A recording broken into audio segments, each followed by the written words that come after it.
kamu harus bisa menolak ajakan teman untuk nongkrong. Annyeong! Hi everyone, welcome back to my YouTube channel. Kalau kalian baru join di YouTube channel ini, halo, aku Lady, salam kenal. Di video kali ini, aku akan sharing gimana sih caranya jadi mahasiswa yang bisa bagi waktu antara kuliah dan side activities. So, if you want to know more, just keep on watching. Let's go! Sebelumnya, aku mau sedikit cerita dulu nih, terkait pengalaman aku membagi waktu dan kegiatan apa aja sih yang aku lakuin saat jadi mahasiswi. Jadi, aku masuk kuliah itu pada tahun 2014 di salah satu universitas di Depok. Nah, di tahun 2014, itu ada tawaran menjadi anggota FKK, yaitu Forum Komunikasi Kelas. Jadi, FKK atau Forum Komunikasi Kelas ini merupakan komunitas yang bernaung di bawah bimbingan BEM Fakultas atau Badan Eksekutif Mahasiswa Fakultas. Waktu itu aku mengikuti FKK dari BEM Fakultas Ekonomi. Gak berhenti di situ aja, pada tahun 2015, aku memutuskan untuk mendaftar menjadi anggota BEM Fakultas atau Badan Eksekutif Mahasiswa Fakultas Ekonomi. Setelah berbagai step aku lewati, alhamdulillah aku keterima, dan akhirnya aku menjadi anggota BEM FE bidang seni budaya atau Art and Culture. Setelah itu, di akhir tahun 2015, aku mendaftarkan diri menjadi asisten lab. Dan menurut aku ini benar-benar challenging banget ya. Asisten lab itu bukan hanya sekedar mengajar atau meng-copy paste dari buku, tapi kita juga dituntut untuk bisa mengajarkan agar para mahasiswa itu mengerti apa yang kita ajarkan. Menurut aku, menjadi aslab itu tesnya lumayan susah ya, dan lumayan panjang. Pada saat itu aku menjadi asisten lab sekitar 2 tahun, dari tahun 2015 sampai 2017. Setelah itu di tahun 2015 atau 2016, aku mengikuti lomba bisnis competition, dan alhamdulillah menang juara 1. Pada tahun 2016, aku freelance di kampus aku sendiri, jadi education counselor. Pada saat itu, tugas aku datang ke acara-acara untuk buka stand kampus aku sendiri. Dan aku juga datang ke sekolah-sekolah di mana aku harus mempresentasikan terkait dengan kampus aku.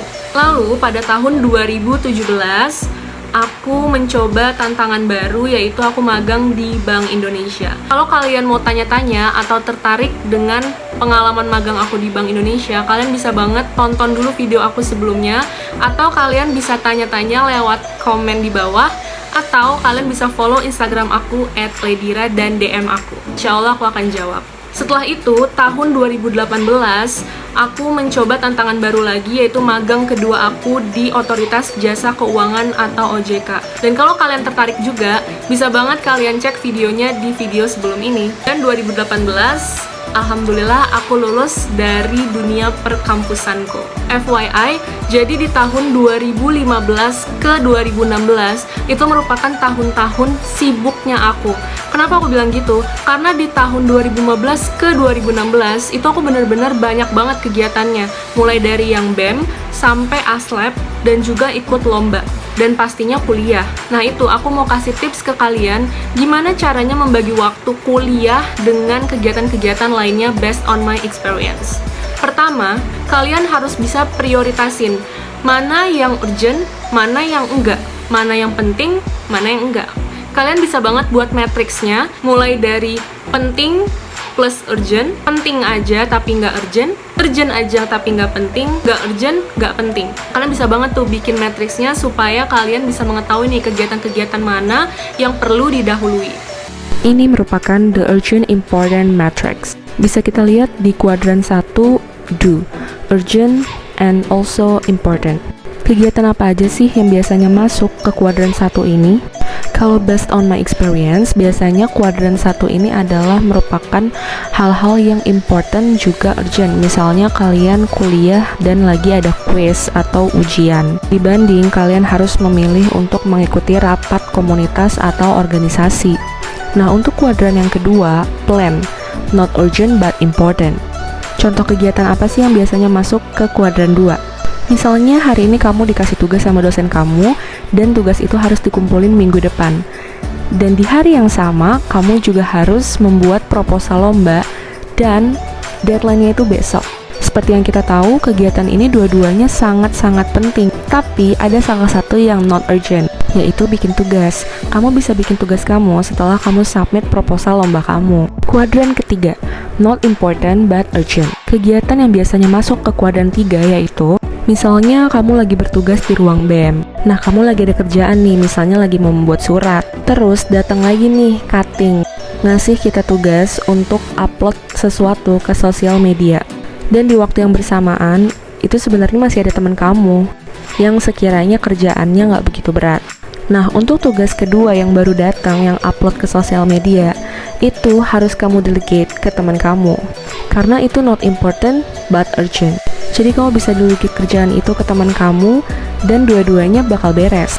Jadi intinya untuk kuadran ketiga ini harus dihindari ya, dengan cara mendelegate kerjaan kita ke rekan kerja kita.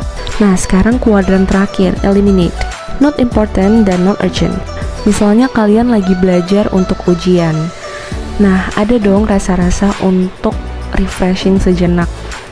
Misalnya scroll sosial media, dengerin musik, atau hal-hal lainnya yang bisa mengganggu kalian untuk belajar. Nah, hal-hal ini nih yang harus di-eliminate. Misalnya scroll sosial media. Buang deh HP-nya jauh-jauh. Jadi kita akan fokus ke kerjaan kita. Nanti setelah kita belajar dan memang waktunya untuk istirahat, baru deh kamu bisa dengerin musik, scroll sosial media, dan lain-lain. Jadi menurut aku, bikin matriks ini tuh sangat membantu ya, kalau yang kegiatannya memang lagi padat banget. Dan for your information, matriks ini sangat berguna sampai nanti kalian bekerja. Karena aku merasakan manfaatnya sendiri ketika bekerja. Jadi aku bisa mengidentify mana pekerjaan aku yang harus didahului. So, kalau masih ada yang bingung, kalian boleh banget nih tanya di kolom komen atau ke Instagram aku @ledhyra, LEDHYRA. Oke, lanjut ya, jangan di skip. Kalau aku biasanya menentukan prioritas utama itu, aku lihat dulu nih. Let's say, hari itu aku harus kuliah, di jam yang sama pun aku harus rapat BEM, dan aku kebagian jadwal ASLEP di jam yang sama. Mana yang harus kita prioritasin? Pertama, kita buang dulu ASLEP. Kenapa? Kita harus tanya. Sepengalaman aku, ASLEP itu kan ada yang bikin jadwal ya.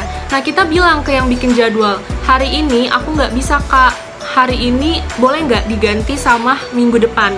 Atau kalian bisa tuker jadwal sama teman-teman kalian. Udah selesai kan? Yang kedua, mata kuliah. Tanya dulu ke dosennya, hari itu ada kuis nggak? Hari itu ada ulangan nggak? Atau presentasi yang mempengaruhi nilai kalian? Kalau nggak ada, aku lebih memilih rapat BEM. Kenapa? Karena kalau belajar biasa, kalian bisa pinjem catatan teman kalian, dan kalian bisa tanya ke teman kalian yang masuk ke kelas saat itu. Tapi, kalau misalnya di kelas kalian memang ada kuis atau hal urgent lainnya, mendingan kamu ikut kelas itu dan tinggalin rapat BEM-nya. Kenapa? Let's say kamu itu jadi bendahara atau sekretaris. Gak mungkin kan bendahara itu cuma satu dan sekretaris cuma satu. Pasti ada sekretaris satu, sekretaris dua, bendahara satu, bendahara dua. Nah, di situ kita bilangin nih ke bendahara lainnya bahwa hari ini kita ada kuis nih di kelas dan gak bisa ikut rapat BEM. Dan minta tolong ke dia untuk bisa ikut rapat BEM dan kasih hasil rapatnya ke kita. Sebenarnya semuanya tentang prioritas aja sih.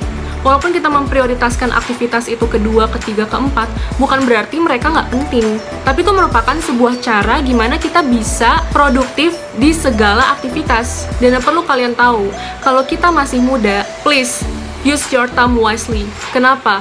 Jangan sampai dari pagi ke pagi, kerjaan kita tuh cuma rebahan, nggak belajar apa-apa, nggak mikir apa-apa, kerjaannya main games, scroll sosmed, dan lain-lain. Aku tuh nggak nyuruh kalian untuk mengikuti kegiatan seperti aku, atau mengikuti 2-3 kegiatan di kampus.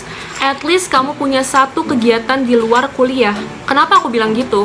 Supaya meminimalisir kemalasan kita. Percaya deh, gak ada suatu hal yang gak bermanfaat di kemudian hari. Insya Allah pasti bermanfaat. Karena aku udah ngelakuin itu semua dan memang semuanya bermanfaat. Mulai dari BEM atau mengikuti organisasi lainnya. Kamu jadi bisa mengetahui berbagai macam karakter orang. Nah, setelah itu tipsnya, kalau kamu udah prioritasin kegiatan-kegiatan kamu harus catat. Ingat, catat. Kenapa sih harus dicatat? Ya namanya juga manusia, tempatnya salah dan lupa. Dan setelah itu, tipsnya adalah kamu harus bisa menolak ajakan teman untuk nongkrong. Gak apa-apa sih nongkrong, tapi please, jangan tiap hari. Kenapa? Kalau memang kerjaan kamu semua udah selesai, ya it's okay. Tapi apa nggak lebih baik kita mengembangkan diri? Aku kasih contoh aja ya. Di zaman dinamis ini, banyak banget hal-hal yang belum kita ketahui. Contohnya, sekarang banyak loh anak SMA yang udah belajar saham yang emang niat dari dirinya untuk hidupnya dia ke depan. Jadi dia udah mikirin, bukan cuma mikirin cinta-cintaan aja, tapi dia mikirin masa depannya juga. Dan aku tuh salut banget sama orang atau anak yang udah punya pikiran kayak gitu. Walaupun memang uangnya belum ada, tapi dia investasi ilmu dulu. Itu sih yang harus dicontoh. Sekarang gini, kalau kamu mau sukses, masa kamu harus nungguin orang sih? Masa kamu harus nungguin orang tua kamu? Kita yang mau sukses, masa kita juga yang males? Emang ada kalau kita males, terus nanti suksesnya datang sendiri? Kan enggak. So, aku saranin banget buat adik-adik mahasiswa, zaman sekarang ini sudah dinamis dan udah enak banget. Kita mau apapun aja udah ada di internet, tinggal klik, tinggal search. Masa sih udah dikasih fasilitas yang kayak gini, masih males? Tuh kita harus mikir, si A aja bisa, masa gue enggak, oke? Karena percayalah, untuk mengikuti kegiatan-kegiatan yang aku sebutin tadi, bukan hanya menambah pengalaman, tapi networking. Kalau teman-teman semua masih mikir networking itu bullshit, no. I think networking is everything. Karena dengan banyaknya networking, insya Allah kita tuh akan mudah dalam menghadapi hidup ini. Contohnya kalau kamu baru lulus, terus kamu punya networking nih sama kakak kelas kamu yang dulu di kampus.